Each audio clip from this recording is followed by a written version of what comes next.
Our next speaker is Art Horn.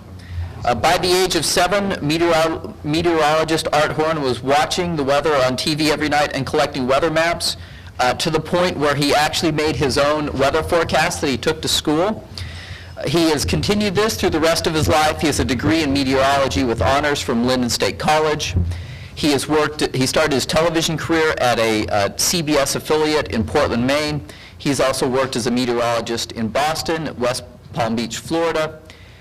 He returned to Connecticut as a meteorologist for a local NBC affiliate, and in 2005 he left television to launch a new business, The Art of Weather, where he goes around educating people about weather as well as entertaining. Please join with me in welcoming Art.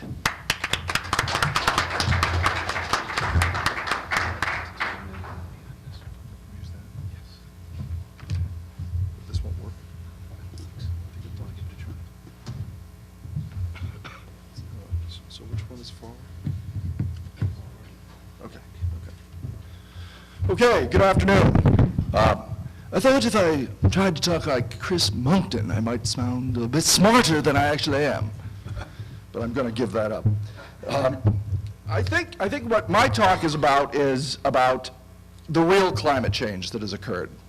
Not in the atmosphere, in the media. That's where the biggest climate change in all of this has happened. If I get these right buttons. Remember this? Acid rain was going to be the doom of us all. This is a story that the media glommed onto and pretty much beat to death as much as they could. The problem was it didn't really stick. We were going to be all punished by our wanton ways of polluting the atmosphere.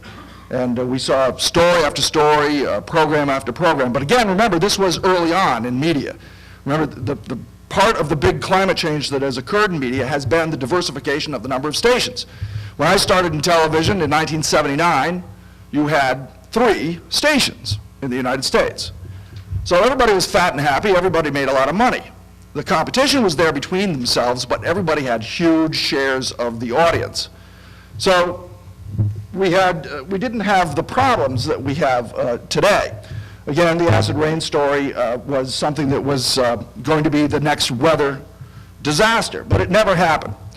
Or at least it didn't get to the scale where it had any legs. Well, then came along something called global warming. And it came along at the same time that the cable stations came along. More and more stations, more and more competition, the ad dollar being split into smaller and smaller and smaller pieces. You see, today, many, many magazines using the global warming issue as a way to sell copy. It doesn't mean they necessarily believe it, but if it sells, that's what you're going to get. It's not just restricted to television, it is throughout the media. What's really happened is that global warming in the media has become a marketing tool to sell product. And as one of the beauties of it is that if you have say a slow news day, you've got global warming sitting there on the shelf, just waiting to be pulled out and used whenever necessary. I mean, Ms. Magazine with global warming issues. I mean, when you start, one of the things I found most interesting in looking at all the ways that global warming has been used as a marketing tool is the diversity of media outlets that use it. You see Ms. Magazine doing global warming. Time Magazine talking about are we making hurricanes worse? I mean, the beauty of global warming, too, as a marketing tool is that there's so many different kinds of weather that you can pull out. In the hurricane season, you've got that. In the winter, you've got the blizzards or heat. In the summer, you've got the heat waves. Everything can be blamed on global warming. Now, even Vanity Fair has a green issue with these noted scientists here on the cover. I like the part, a threat greater than terrorism, global warming. Their special green issue. They actually did a second year because this one sold so well. Now, I didn't know what Vanity Fair was about, so I was speaking at a library one night, and I picked it up and looked through it, and I still don't know what it's about. Nature magazine doing their global warming thing, The Heat is On. I mean, you just see this over and over and over again. And then the famous Newsweek article claiming global warming is a hoax, or so claim the well-funded naysayers. Apparently they've never spelled Soros. Now, when I saw this, that pretty much sealed it for me. You know, global warming is going to change the way we play sports. What it told me was that these people doing this don't give a rat's about global warming. They have to sell magazines. So you use global warming as a way to get a splashy cover and sell things. Now, there's nothing wrong with that. I mean, it's good old capitalism. But you've got to understand what's behind it. And then, of course, we have many, many books warning of all kinds of changes. Just to cite a few, it gets very, very messy.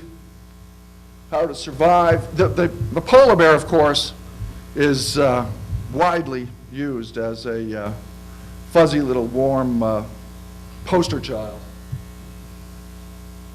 Even National Geographic, with their warnings of global warming, you just see this over and over and over again. I mean, and then, you know, such noted weather authorities as Laurie David, publishing a book about global warming, and of course the 2010 imperative. So it's all over the net as well. Now, I went to PBS recently. I won't mention where because I kind of like doing business with them, but I went to PBS to talk about, well, I said, look, let's do a show about the things in nature that cause climate change. And, you know, we'll talk about the oceans, we'll talk about the sun.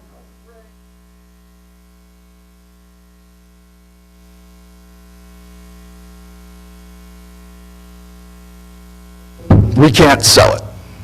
Because, of course, when you go to PBS for a program,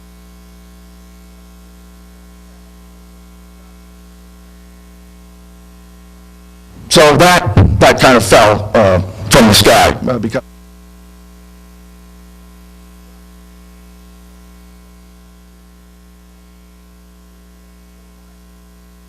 the global warming story is now an official media feeding frenzy. That no matter what you're trying to sell in magazines, radio, television, if you can work a global warming angle into it, that's what you're going to get. It's like movies like The Inconvenient Truth. Now, Al, of course, has his awards from his Hollywood friends, and he will dictate to you that, well, I love this quote from Bill Gray. The degree to which you believe global warming is causing major hurricanes is inversely proportional to your knowledge about these storms. I love that one. Actually, I have another slide with Bill's face on there, but I think there's copyright restrictions or something there. And of course, you know, we've turned the weather into a monster.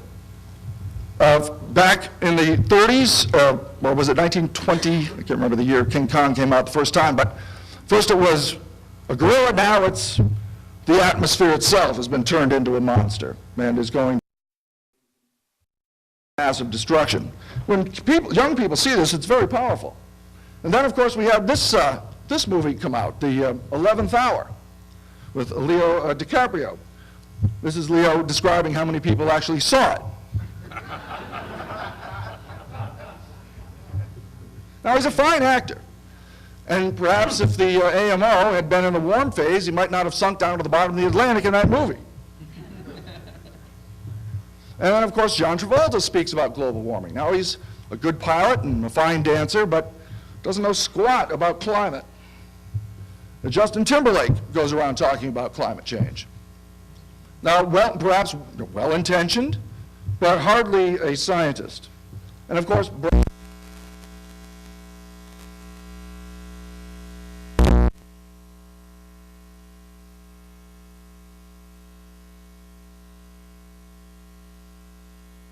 And then Lori David with her association, Sheryl Crow, these noted climate researchers, going around to colleges and polluting the minds of young people with all of this stuff.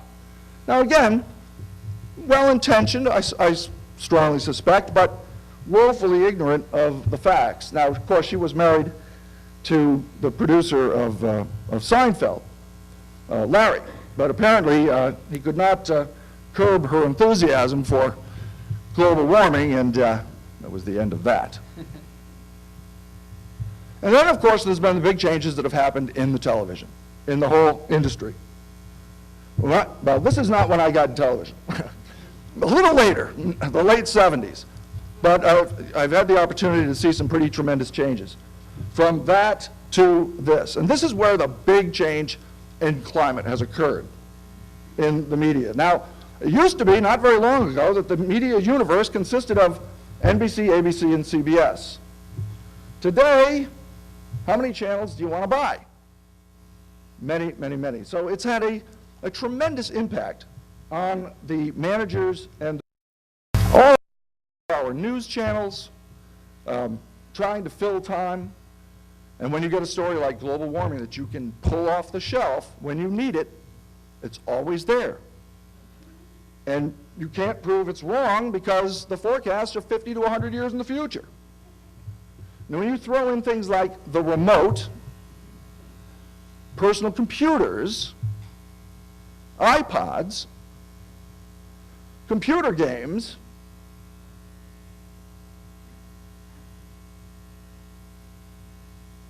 young people have a lot more options to look at.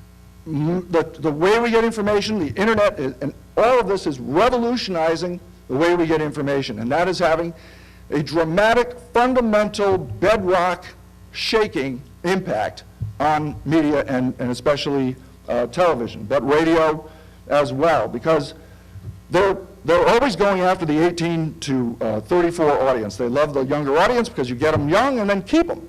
But now they're not looking as much. So what do? You need crisis. You need to invent crisis in order to shock viewers because they're getting shocked in all other ways. It's all about ratings.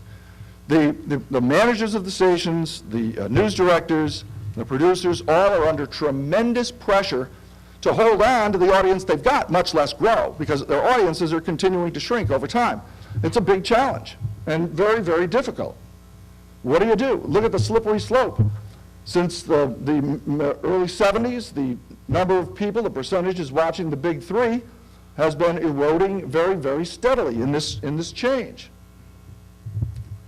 Viewers of television in general of the big three peaked way back in the early 80s, right before cable penetration. Now, cable's been a kind of a double-edged sword. It gave you a better signal, but more choices. So it had its good parts and its not so good. Then, throw this in. Now, this is devastating. This is devastating to the television industry because now you can record the show and blow through the commercials. So the 30-second spot is gone. This is how the industry makes money. Without the commercials, you're dead. And they know this, of course, and it's presenting a huge challenge. The technology is changing so rapidly. So again, the industry is looking desperately for ways to keep their industry going. Think about what the internet was 15 years ago. What's it going to look like in 15 years from now? And what impact will it have on television? It's enough to give anybody a big headache. We see more and more and more crisis-type programs. When 9/11 happened, the ratings shot through the roof, back to where they were 20 years before. So the industry relearned that crisis sells. They always knew it, but 9/11 really reinforced that. So the onus was on the producers of the programs and the news directors and the local stations to keep coming up with crisis. And you see it all the time on these different channels. everything is going to be destroyed, global warming is irrefutable. How many times have I heard that on these programs?